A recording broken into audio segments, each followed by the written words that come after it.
G'day, I'm Martyn Iles, and this is The Truth of It. On today's program, we are going to be myth-busting the campaign against the Religious Discrimination Bill. We're going to be talking about having confidence in the middle of many coronavirus conspiracies, the unfortunate legal persecution of a Brisbane mother, persecution of Christians overseas in China, and a little word about free speech. First up today, we're going to be myth-busting the arguments against the Religious Discrimination Bill. Well, while most of the world has been occupied with coronavirus, I have learned what I often learn, which is that effective activism never sleeps, and quiet campaigning against the Religious Discrimination Bill has continued, and it's been spearheaded by various news articles, a slick Equality Australia PR effort, which includes spokespeople like the former Olympians Ian Thorpe and Lauren Jackson, and a lot of the things that have been said have been dubious or actually, frankly, untrue. And so it's time for some myth-busting. Three main areas of concern are being targeted by the campaigners. Firstly, claims that the bill allows religious organisations to discriminate. Secondly, claims that religious health practitioners will deny people care. And thirdly, claims that the bill enables hurtful speech. So let's go through those one at a time. And the third one is, I think, the most egregious error on their part. So we'll put that last. We'll start with the others. Firstly, regarding religious organisations, the claim is made that they can discriminate in the selection of their staff to prefer those who share their faith and uphold their codes of conduct. And on this point, they are correct. But that's really not controversial. That is something which religious bodies around the country already do, and already do in all states, as far as I'm aware, and I know of quite a number. The thing about the bill, of course, is that it simply clarifies the law on this factor, makes it nationally consistent, and makes it clear that it can be done, because the patchwork of state laws are really unclear, have kind of different wordings and all the rest of it. So it clarifies what's already happening. But see, it's not just religious bodies that do this. They do this as part of a long-standing practice which is shared by other kinds of entities. For example, the political party. Is it irrelevant for, say, the Greens political party to quote-unquote discriminate? That is, to select staff who promote their values? Of course that's not discrimination for them to select staff who share their ethos as the Greens, because you can't have your people promoting the policies of an opposition party or going against what is core Greens policy.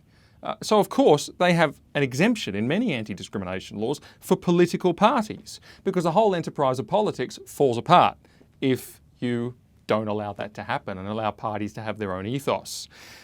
It's ironic to me then that so many politicians, including Fiona Patten, who I debated at the press club not long ago, can't see the validity of that same practice in other contexts.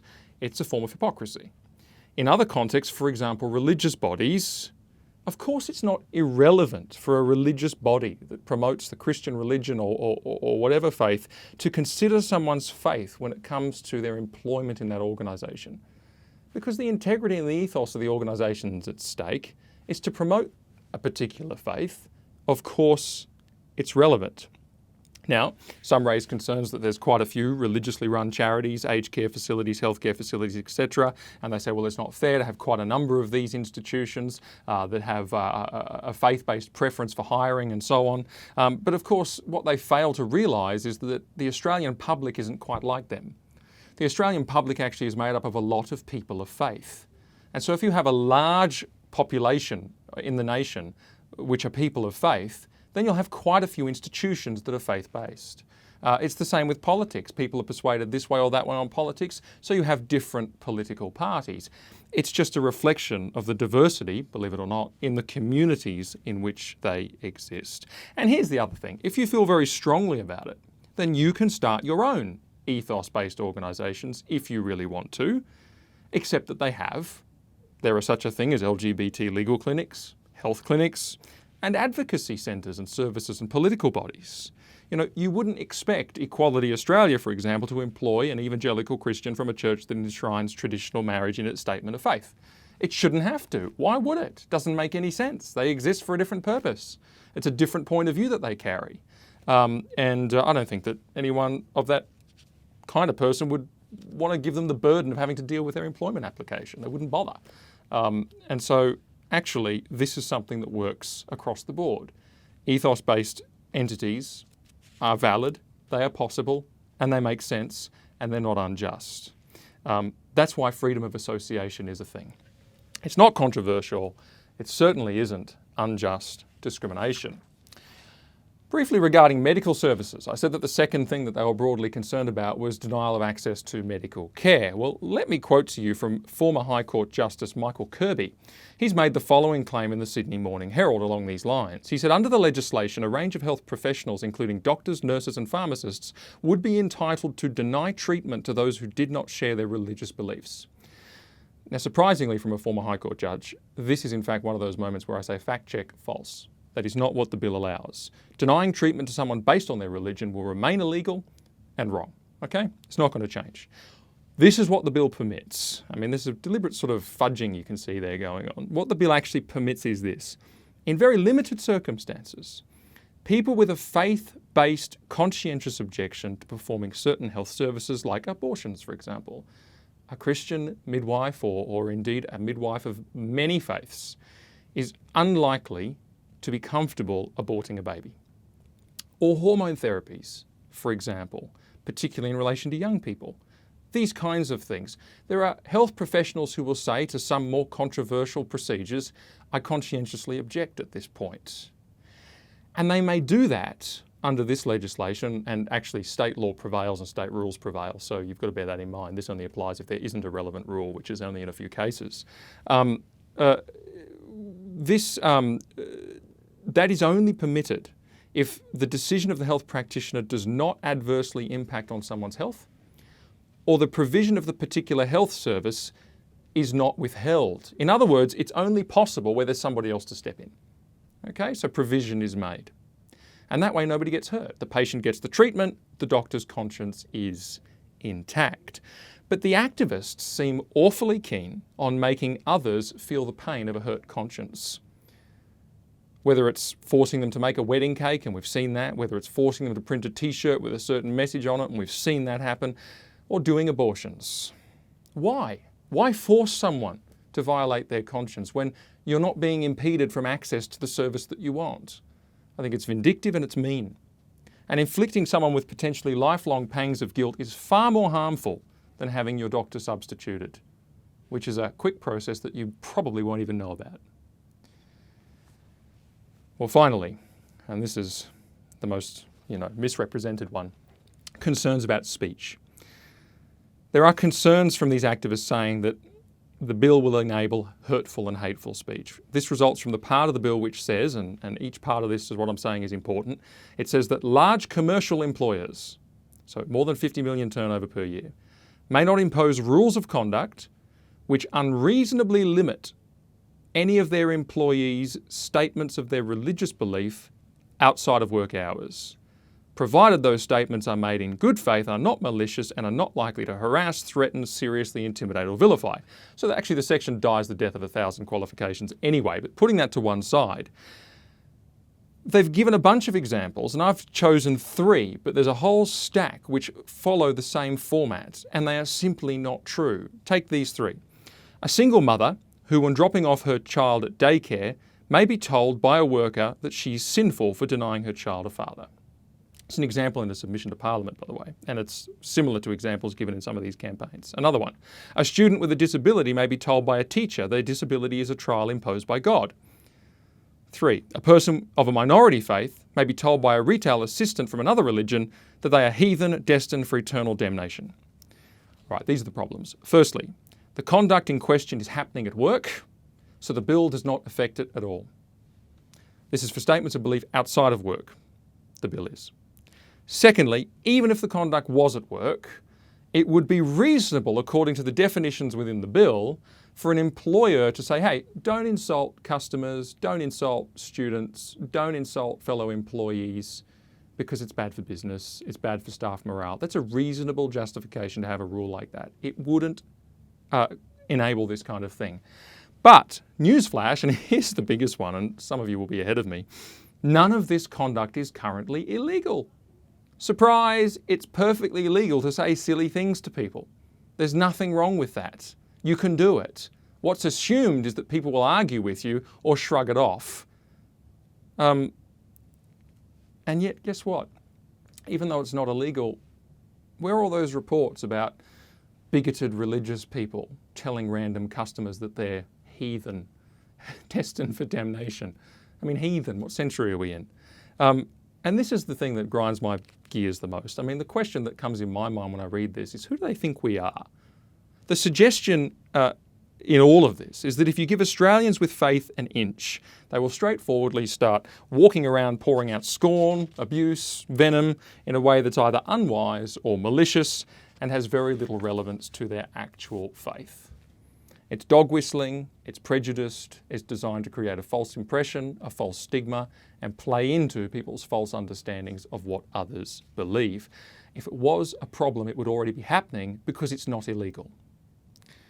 But note that there's two further examples that I picked up from an article in The Guardian, which does a little bit of an amalgamation of these things, which I want to mention. They give an example here. They say, a Christian may say that unrepentant sinners will go to hell. Well, shock horror that that's not unlawful.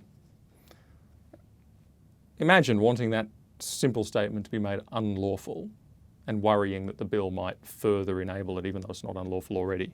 Or a woman may be told by a manager outside of work that women should submit to their husbands or that women should not be employed outside of the home. Well, again, okay, that happens. Are you telling me that, reaching into somebody's private setting or dinner party where a comment like that could be made, and I don't, by the way, see how a woman not working outside the home has got anything to do with Christianity. I don't know of a church that would endorse that view. But anyway, let's pretend that people are as crazy as that. This is something as pedestrian as a mildly offensive comment to some people in a private setting. This should be illegal? It's crazy talk. And guess what? It's not currently illegal, so the bill isn't going to affect it. But what about these for some examples? What about Peter Fitzsimons on Twitter? Definition of a born-again Christian: twice too often. Or his comment that religion is, quote, belief in a magical sky daddy. Or Kyle Sandilands, live on radio. You might believe everything that's written down 2,000 years ago to be absolutely accurate and good on you, but you're as dumb as... expletive deleted. Or Benjamin Law, Clementine Ford, Magda Sabansky, Ricky Gervais. I could list all day names like this. And I had a bunch of examples on paper from these people and others, but I couldn't read them out because they're so offensive, full of expletives, and highly sexualized. Name me a celebrity or a significant journalist or a TV commentator or a comedian or anyone of any standing who says such virulently abusive and malicious things about issues of identity like sexuality and so forth. I don't believe there are any. None. So it's time to stop trying to find inequality under every rock. Time to stop reaching into people's private lives to make their conversations just the way you like them to be. Time to stop banning statements as close to someone's faith as the Bible itself, which some of those ones that I read out had direct quotes in them if you excerpted some of those words. Once in a blue moon, someone will say something you don't like to hear, and it's very likely something that they should not have said. But that's the tiny little price that we pay for the very great big gift of freedom. It's a price that I pay as a Christian. People hate me and they let me know in terms that I'd never dream of using against them, but that's okay. I have total confidence in my beliefs. I don't mind the criticism. I'll take it. I mean, fine, it'd be an easier life if there was none. I get that 100%, but it's not worth the cost. And you know what? I'm happy to talk. I'm happy to be challenged. I'm happy to have disagreement. It doesn't kill me. I'll get on with it in that and live in that tension. But and I think really that's the way we should all be. But talking about this campaign, let me say this. For people who claim to be against stigma, they're sure good at creating stigma, because these are lies and they're painting people of faith as the kind of rude bigots that they simply are not. And so what I would say to you is this: don't be fooled by the campaigns and the rhetoric about discrimination, because they are not true. And when you read those comments and think to yourself, gosh, I wouldn't say that, don't assume that everybody else would, because they won't. And you know what I say?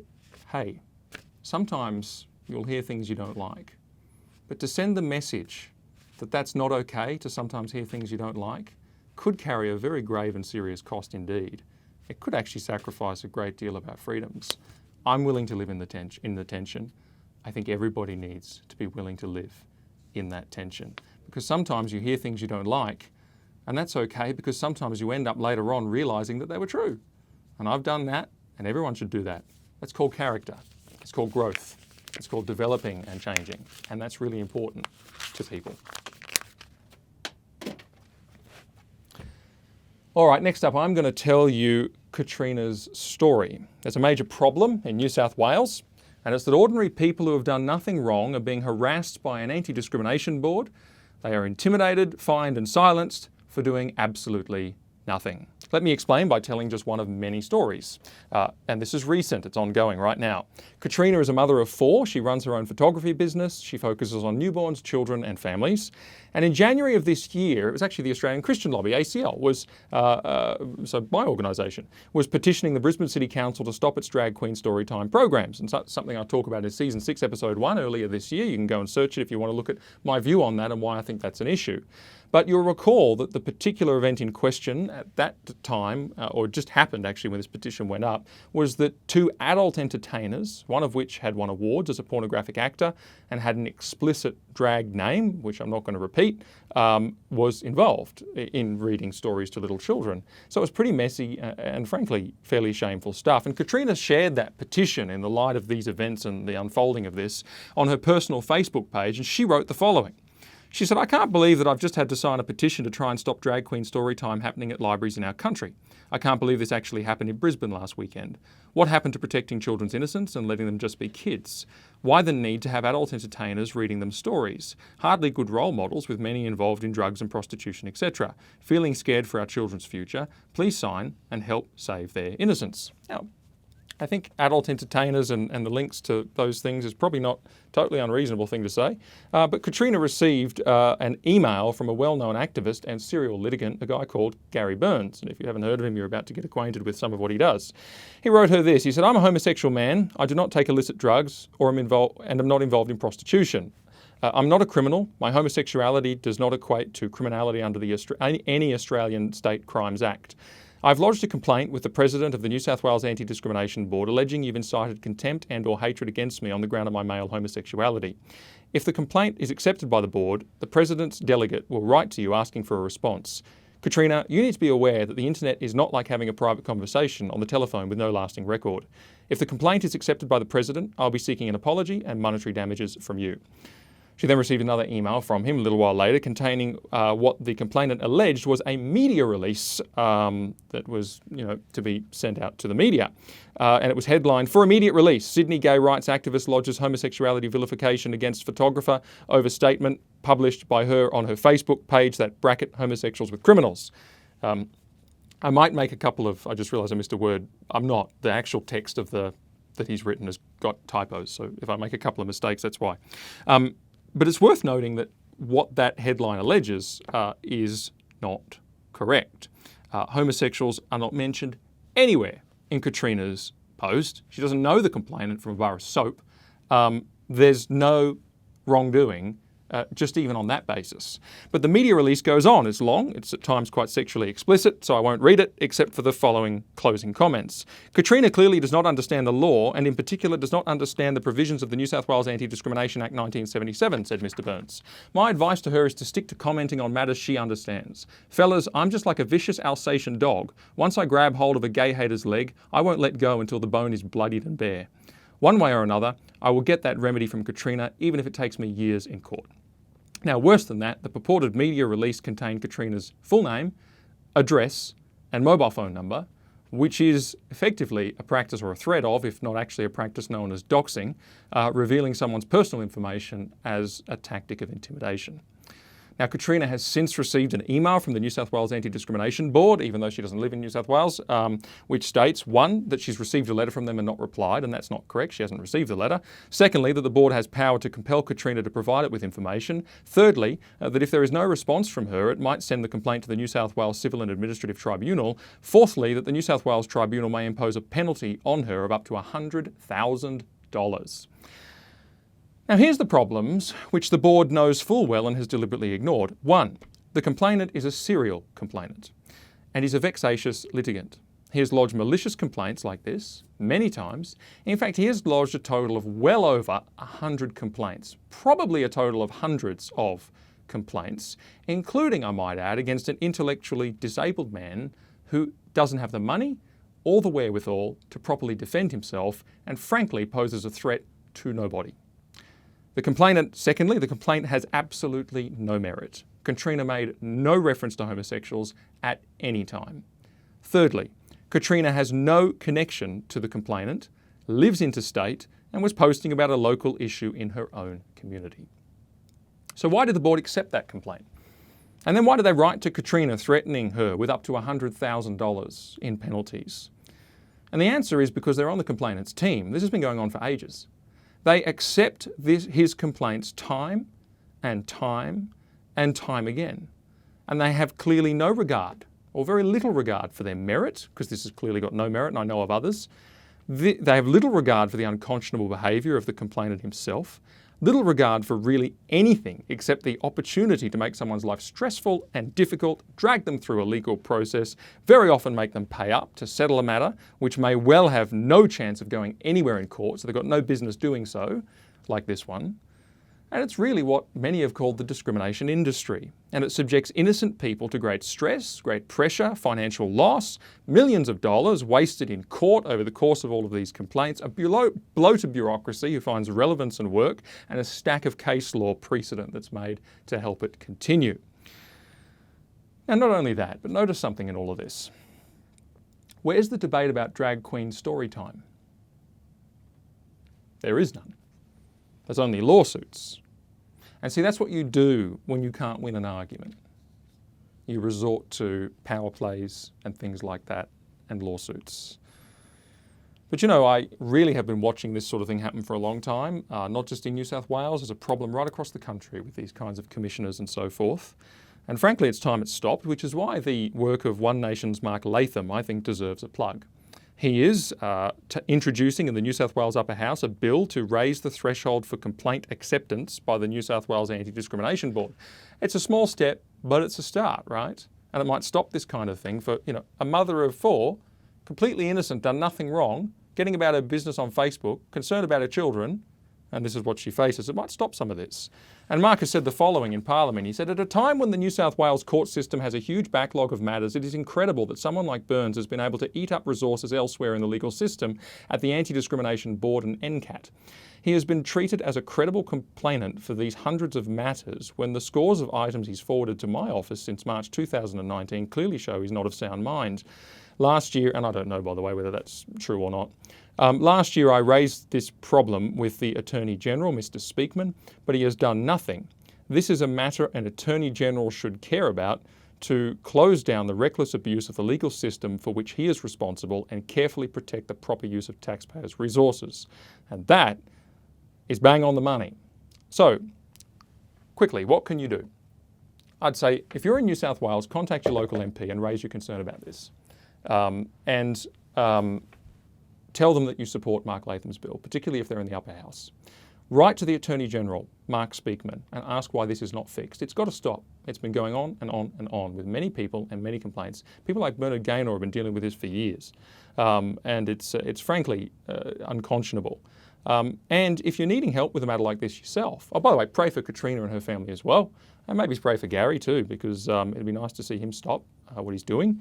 And see the light. But anyway, if you're needing help with a matter like this, contact the Human Rights Law Alliance, because they're a law firm specialising in freedom of religion, speech and conscience. They're ACL's sister organisation, and they are acting for Katrina in her case. And also, don't be intimidated. After I tell these stories, I worry, because a lot of people say, well, I can't post on Facebook anymore. No, post on Facebook. This is a spurious, malicious complaint. It's got no basis. And, you know, if you do get into trouble with this kind of thing, let us know, because we have resources that can aid you in the process.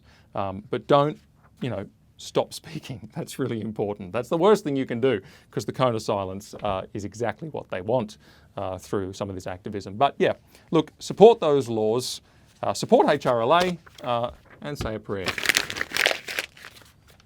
Next up, having confidence amidst conspiracy theories. And yes, I am going to address some conspiracy theories. I wasn't going to do it, but then I realised that not many people are doing it, and so why not? I'm sure a lot of you have been noticing of late that there's quite a lot in the coronavirus context, and we'll call them conspiracy theories because that's what they're labelled. Whether or not they are really conspiracy theories, I'm about to tell you. Firstly, did the virus originate in a lab, and was it deliberate? Secondly, is 5G technology spreading the virus? And thirdly, does Bill Gates have something to do with it? And who does he plan to vaccinate? Let me just quickly mention these three, and I'm not going to go into a lot of detail because I actually want to get to the point. I think this is important and useful for everyone, the final point that I'm going to make in this. But firstly, the lab theory. We've all heard it. It came from a lab. It didn't come from the wet market in Wuhan. The first problem is this. The lab is actually over 30 kilometres away from the wet market. It's not over the road. It's on the same city block. I've seen claims to that effect around the place. That's not accurate. Secondly, if you're inclined to think that it was deliberately released from a lab, just consider for a minute, that goes against every fibre in the communist DNA. Communism is very concerned, throughout history and all its applications, very concerned about losing face in the eyes of the world. Very concerned. In fact, that's the primary concern, and that's why they muck up so much of their crisis handling, because they're scared that word will get out. So they would never inflict it on Wuhan. If it was deliberate, they would have sent the virus overseas. You can believe you me, and they wouldn't have started it in their own backyard and dealt with the stigma and the shame of all of that. So the question is, could it have happened that way? Well, look, sure, it could have, but only because it's not impossible. And I know Mike Pompeo, the US Secretary of State, mentioned it, but he's backing down from the situation. So clearly there's not a whole lot of evidence there. But if it did happen, it could, right? So if it did happen that way, then I'd put my money on it was an accident, not a conspiracy. So it doesn't change things that much. Secondly, the 5G theory. This is weird, to be honest. I'm sorry if you're persuaded by this, but it's weird. This is the notion that coronavirus is spreading in lockstep with the rollout of 5G. Firstly, that's not correct. I looked at the maps of the coronavirus spread and the 5G spread. It's not really a correlation, other than the fact that population centres, high density areas that have lots of travel connections, are both, high priority targets for a 5G network, but also it's where coronavirus is likely to go. So there's some overlap in that respect, but it's really not significant, not as significant as it would be if this was true. But let me just make this point. 5G is what? It's electromagnetic waves, radio waves, which is in the really low part of the electromagnetic spectrum. The allegation is that causes health concerns. But here's the thing. The known health concern from electromagnetic waves for a very, very long time has been cancer and tumours. And higher up the spectrum, more risky for cancer and tumours.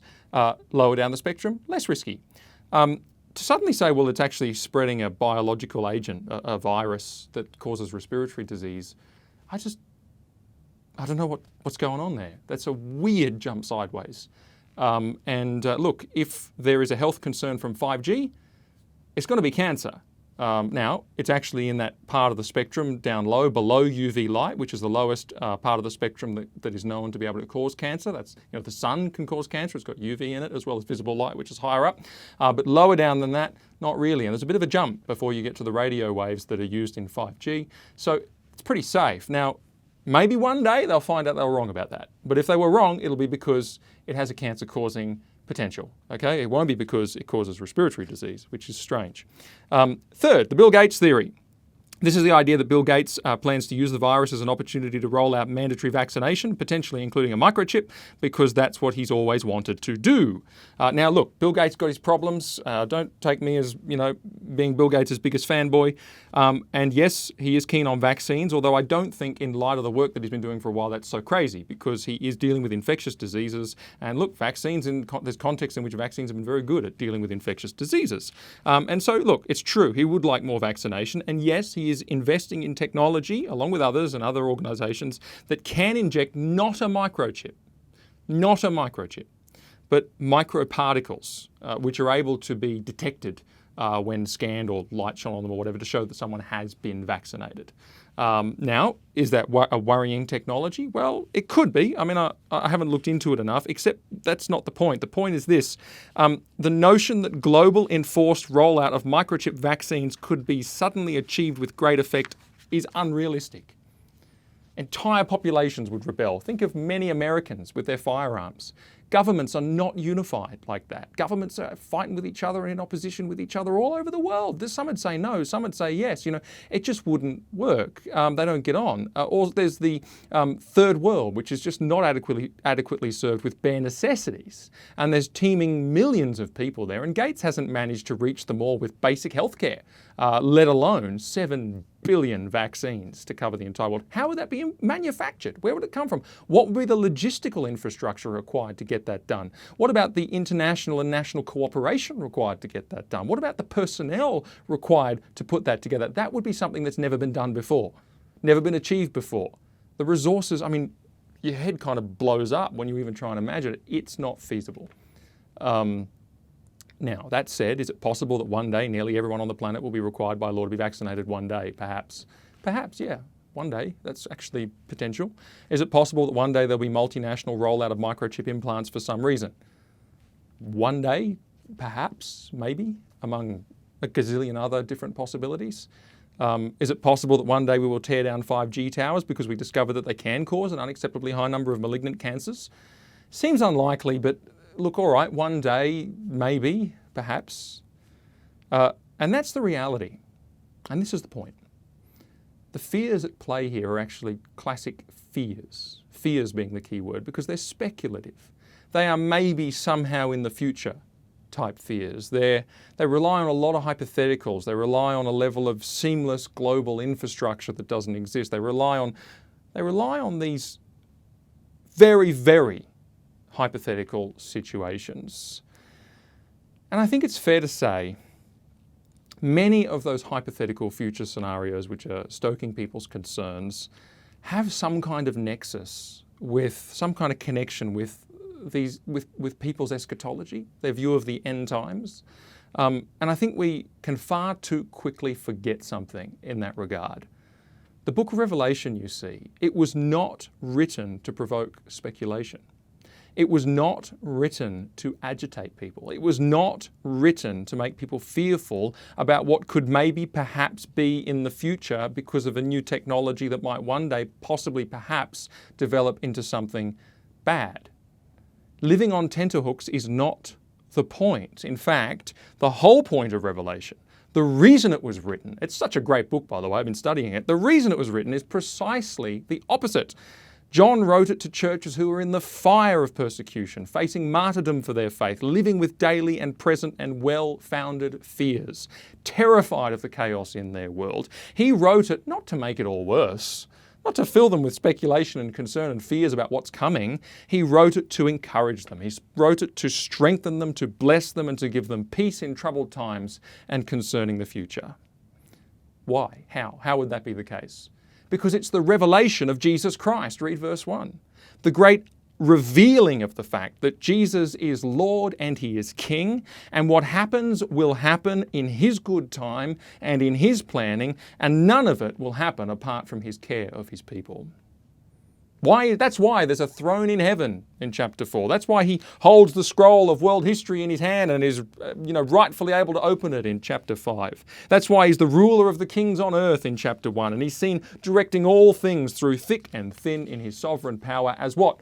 Lord. What did Peter say on Pentecost? He said, God has made this same Jesus who you crucified both Lord and Christ. And this is the revelation of that reality. And it's there, words like mark of the beast or phrases like that aren't there to make us anxious. They're not there to fill us with concern. They're there to fill us with confidence in the living God because it's written down beforehand. He knows the way things are. He knows what will happen, and He's in full control. And if everyone will one day be injected with a microchip, well, you ain't going to stop it. But you can have a great deal of confidence in the fact that it won't happen, apart from God letting it happen, and He hasn't forgotten about His children. Not to mention, I think every generation has at some point become preoccupied with speculation about the end, and they invariably get it wrong. So save yourself the nervous energy. Understand that it will happen with or without it will happen with or without you in God's good time. And take some advice from Jesus in the very first chapter. What happens when John falls at His feet? He puts his hand on him and he says, "Fear not, for I am alive forevermore." And if you're getting knocked off course or getting concerned or getting really worried about speculations in this time of trouble, really take heart. That's why Revelation was written. Fear not, because he is alive forevermore, and he is Lord.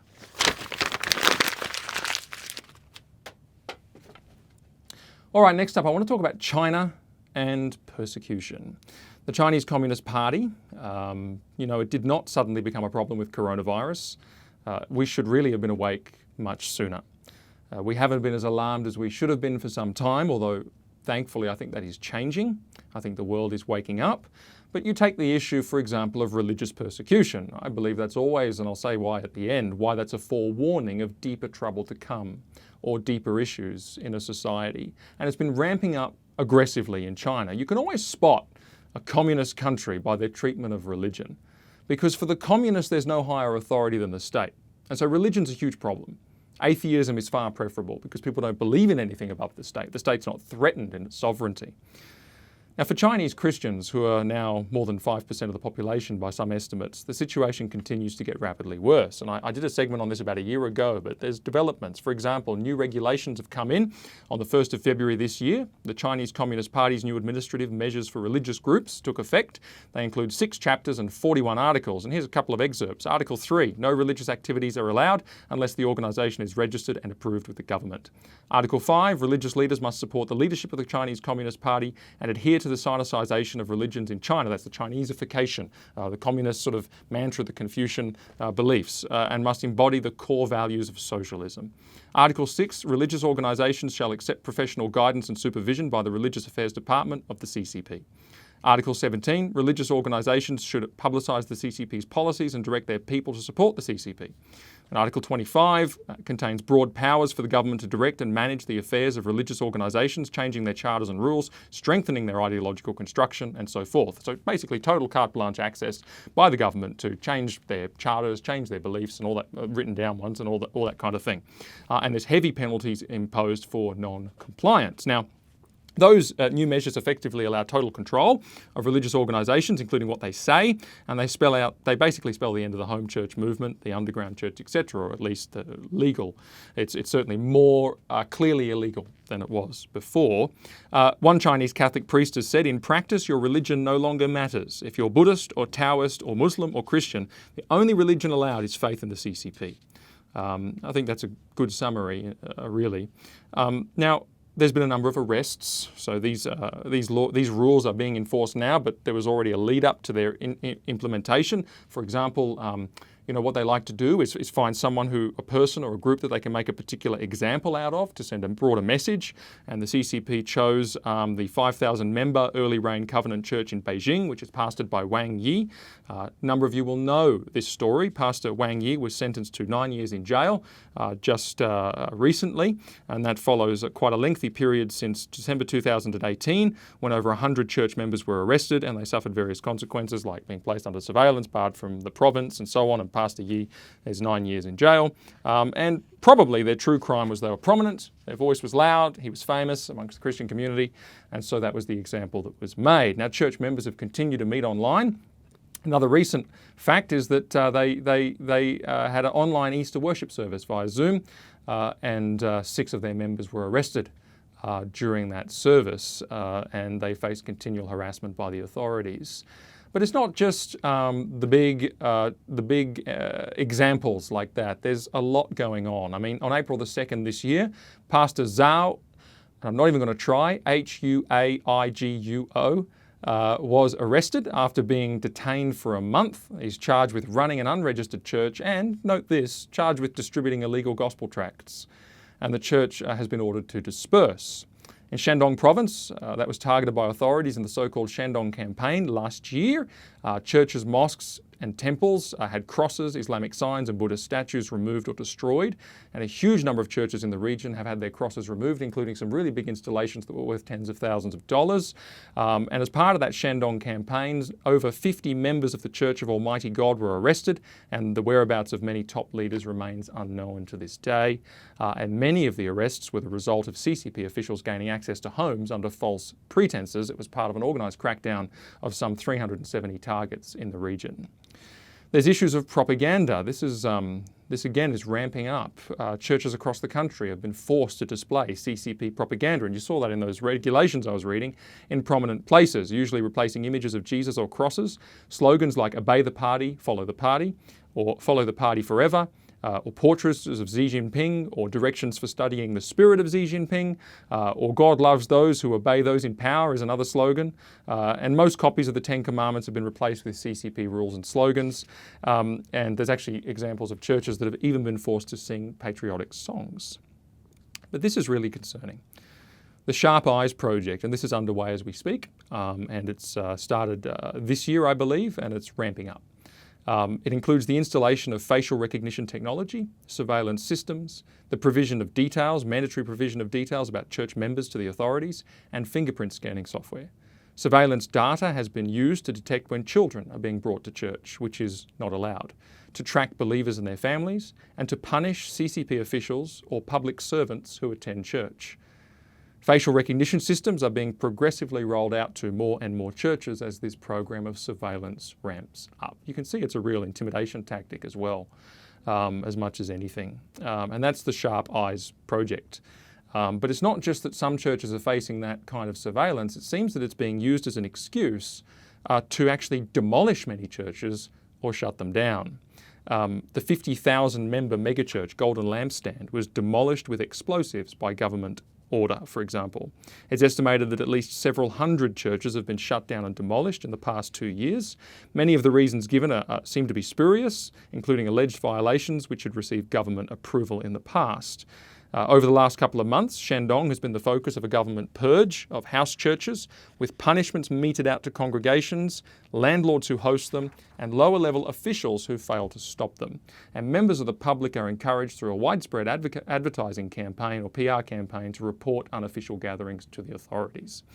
On Easter Sunday, just last month, Donghu Church, D-O-N-G-H-U, however, my pronunciation is probably terrible, in Qinghai province, despite being a state-sanctioned church, was demolished in just 2 hours by officials who claimed that they had, quote-unquote, safety concerns.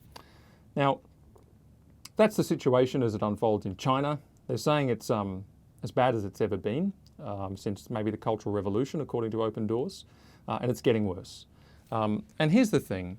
It's important note for us. The first victims of tyranny are always the religious, because the religious tend to be the least compliant with a state that takes the place of God. It wants to go totalitarian in nature. But they're never the last victims. Tyranny spreads, and eventually those that cared little at first because they were not religious find themselves also under pressure. You know that quote, they came for the trade unionist, but I didn't care because I wasn't a trade unionist. They came for there's a progression. And in China, that is certainly true, that many others find themselves under pressure, and the long arm of the state is quite well developed in different sectors. But as a principle, this is the reason why religious freedom is so important and it's worth guarding, because it's the first freedom to go when we're heading in the wrong direction. And it is a very wrong direction that we shouldn't even start on. And sure, nobody thinks it's going to happen to them, but there are examples of countries that have changed and changed completely within the space of a generation, and it can happen. It's happened time and again, and it's worth bearing in mind. Religious freedom actually really matters. The first freedom to go, always. But in the meantime, I'm going to maybe give the odd update on what's happening in China and other countries, but say a prayer for China, and say a prayer most of all for the salvation of many, including the officials who are persecuting the church.